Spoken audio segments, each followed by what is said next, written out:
Instead, they stared down at their plates as if avoiding eye contact somehow made this acceptable. Brittany finally spoke. It'll only be for a year, maybe 2. You'll barely notice. I slowly placed my fork on the table. My SUV isn't available. Diane laughed softly. Lauren, don't make this awkward. Families share. I answered calmly. Families ask. They don't assign ownership. Ethan reached for my hand under the table. Please, not tonight. That single sentence hurt more than Diane's announcement. Not because he disagreed with me, because he expected me to surrender before the conversation had even started. Diane folded her arms. The vote was unanimous. I blinked. Vote, she smiled proudly. Everyone here agreed Brittany needs it more than you do. I looked around the table. Not one person could explain why they believed they had any authority over something registered entirely in my name. Insurance, title, loan history, everything, mine. I stood up slowly. That's interesting. Diane smiled, believing she had already won. Isn't it? I picked up my purse. Because I don't remember inviting anyone to vote on my property. Without another word, I walked toward the driveway. Behind me, I heard Diane calling my name. Lauren, don't be childish. We're talking like adults. I didn't answer. I unlocked my SUV and drove home alone. Ethan arrived nearly an hour later. The moment he walked inside, he sighed heavily. Mom says you embarrassed everyone. I stared at him. She announced she was giving away my vehicle without asking me, and somehow I embarrassed them. He rubbed his forehead. You know how Mom is. That sentence had become his excuse for everything. She insults people. You know how Mom is. She crosses boundaries. You know how Mom is. She manipulates everyone. You know how Mom is. I looked at the man I married and realized something painful. He had spent years adapting to his mother's behavior instead of challenging it.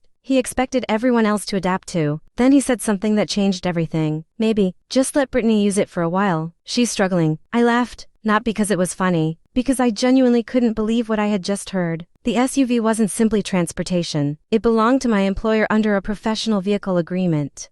I was the authorized driver responsible for every mile, every inspection, and every insurance requirement.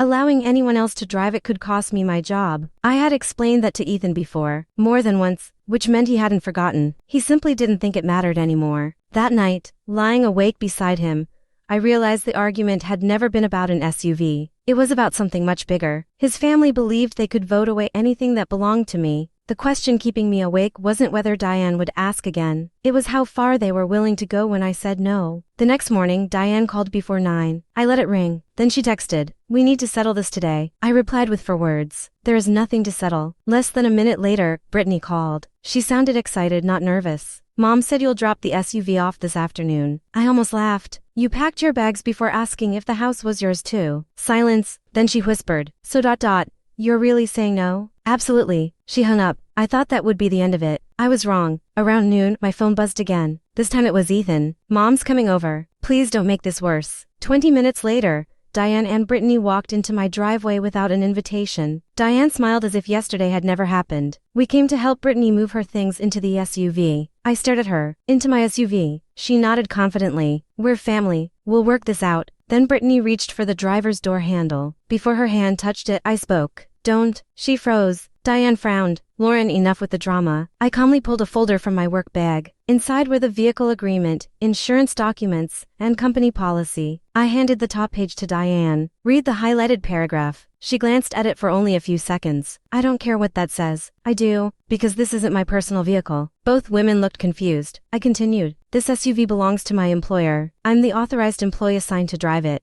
No one else is legally allowed behind the wheel. If someone drives it without authorization, I lose my job immediately. Brittany's face turned pale. Diane still refused to back down. Then tell your company you want your sister-in-law to use it. I shook my head. That's not how corporate assets work. At that exact moment, another car pulled into the driveway. It was my regional manager, Karen. She had stopped by unexpectedly to collect product samples before Monday's conference. She stepped out, smiled, then noticed the tension. Everything okay? Before I could answer, Diane pointed at the SUV. Lauren refuses to let family borrow this vehicle. Karen looked at the SUV, then back at Diane. Borrow it. She smiled politely. This vehicle belongs to our company. No one except Lauren is permitted to operate it. That's company policy. The silence was almost painful. Karen continued. If anyone else drives it, our insurance becomes invalid. Lauren could lose her position. The company could also report unauthorized use. Diane's confidence disappeared for the first time. She looked at Brittany, then back at me. Why didn't you tell us? I folded my arms. I did, several times. You just didn't listen. Karen collected the boxes she needed and quietly wished me a good weekend before driving away. As soon as she left, Brittany looked embarrassed. I didn't know. I nodded, because no one asked. Everyone assumed. Diane opened her mouth, but no words came out. For years,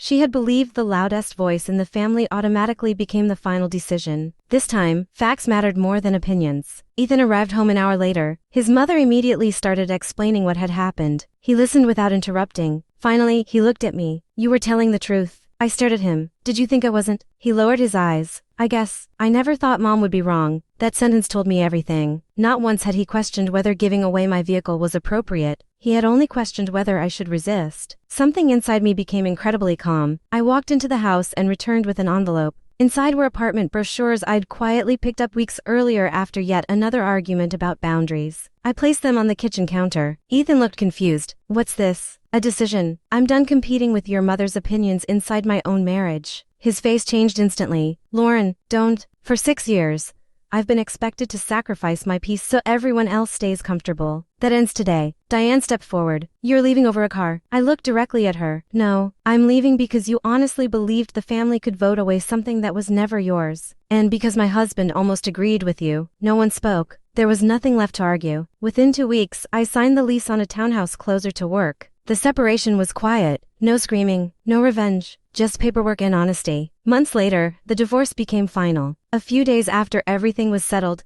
Ethan sent one last message. Mom wants everyone together for Thanksgiving. She says we should move on. I smiled sadly before typing my reply. People move on after accountability, not before it. I never received another message. A year later, I drove my company's newest SUV into the parking lot after earning another promotion. This time, my office assigned me an even better vehicle. When I parked, I caught my reflection in the window. For the first time in years, I didn't see someone trying to keep everyone else happy. I saw a woman who had finally learned that boundaries don't destroy families. Entitlement does. If this story moved you, don't forget to like, subscribe, and share your thoughts in the comments.